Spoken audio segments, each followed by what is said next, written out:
విశాఖ జిల్లా ఆనందపురం మండలంలోని గిడిజాల గృహ నిర్మాణ లేఅవుట్ ను స్థానిక ఎమ్మెల్యే గంటా శ్రీనివాసరావుతో కలిసి పరిశీలించిన అనంతరం లబ్ధిదారులతో ముఖాముఖి నిర్వహించిన రాష్ట్ర గృహ నిర్మాణ శాఖ మంత్రి కొలుసు పార్థసారథి.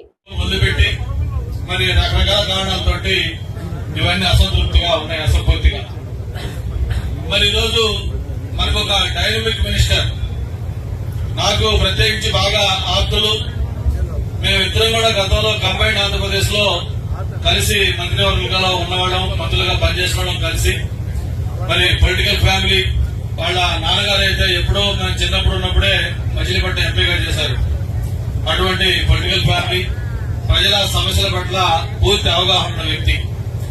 అటువంటి వ్యక్తి ఈరోజు ఈ కీలకమైన శాఖకి మంత్రిగా రావటం, మంత్రిగా వచ్చిన వెంటనే 4 వేసాలు అడిగాడు అన్నట్టు. ఇట్లా మన కాన్స్టిట్యూన్స్ లో ఈ హౌసెస్ ఒకసారి ఇన్స్పెక్ట్ చేయాలి, అవన్నీ కూడా అసంపూర్తిగా ఉన్న వాటిని కంప్లీట్ చేసి పబ్లిక్ అర్థం చేస్తే బాగుంటాయి అంటే, మామూలుగా మనకి జనంలో ఒక అభిప్రాయం ఉంది, ఏదో జగనన్న కాలనీలు కాబట్టి ఏదో అరకొర దీంట్లో ఉన్నాయి, సరిగా ఇవి సూటబుల్ కావేమో అంటే ఒకటే అన్నారు. అంతా మన మైండ్ సెట్ పెట్టి ఉంటుంది. ఈ రోజుకి మనం పట్టణ ప్రాంతాల్లో చూస్తే మురికి వాడల్లో చిన్న చిన్న ఇంకా పాకల్లో నివసిస్తున్న ఉన్నారు.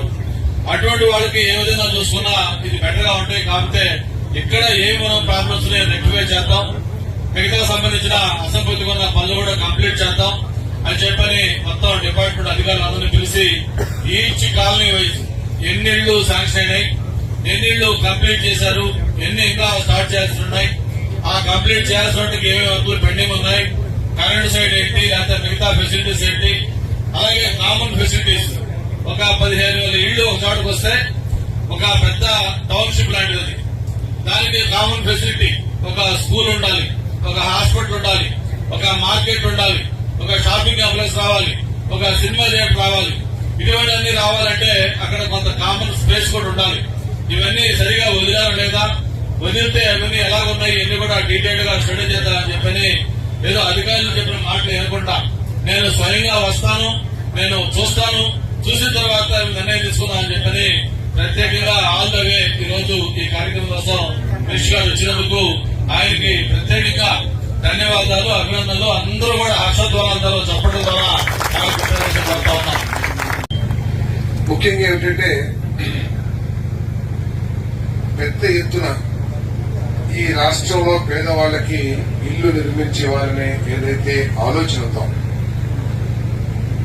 ఆ ఆలోచనలో కార్యక్రమాలు పెట్టడం కోసం ఈ కాలనీలన్నింటినీ కూడా గత ప్రభుత్వం ప్రారంభించింది, కేంద్ర ప్రభుత్వ సహకారంతో. వాస్తవానికి ఈ కార్యక్రమం ప్రారంభమైంది 2014-19లో చంద్రబాబు నాయుడు గారు ముఖ్యమంత్రిగా ఉండగా ఆనాడు ప్రస్తుత ప్రధానమంత్రి గారు దాదాపు 20 లక్షల ఇళ్లు శాంక్షన్ చేశారని చెప్పేసి అందరికీ సరళంగా మనం చేస్తాను.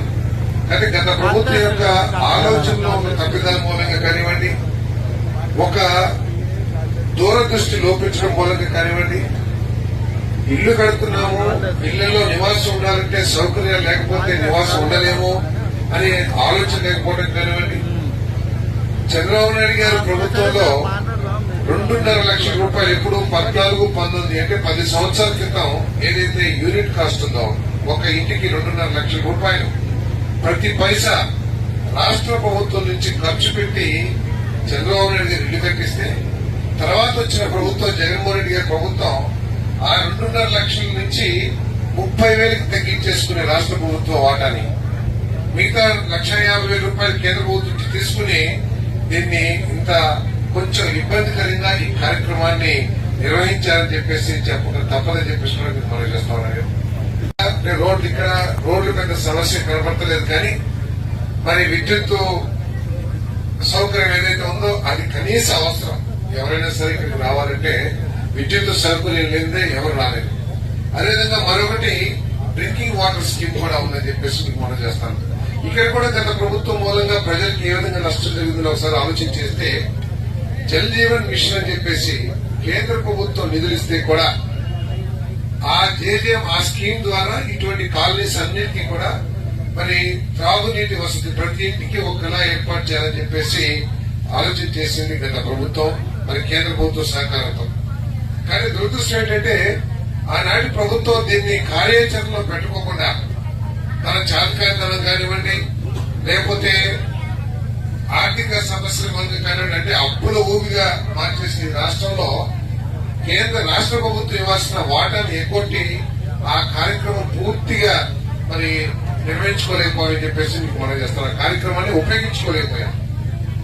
25,000 కోట్ల రూపాయలు కేంద్ర ప్రభుత్వం మనకు శాంక్షన్ చేస్తే కేవలం ఒక 2,000 కోట్ల రూపాయలు ఖర్చు పెట్టేసి మిగతా 23,000 కోట్లు కూడా మురిగిపోయేట్టు చేసుకుంది గత ప్రభుత్వం అని చెప్పేసి మనం చేస్తారు.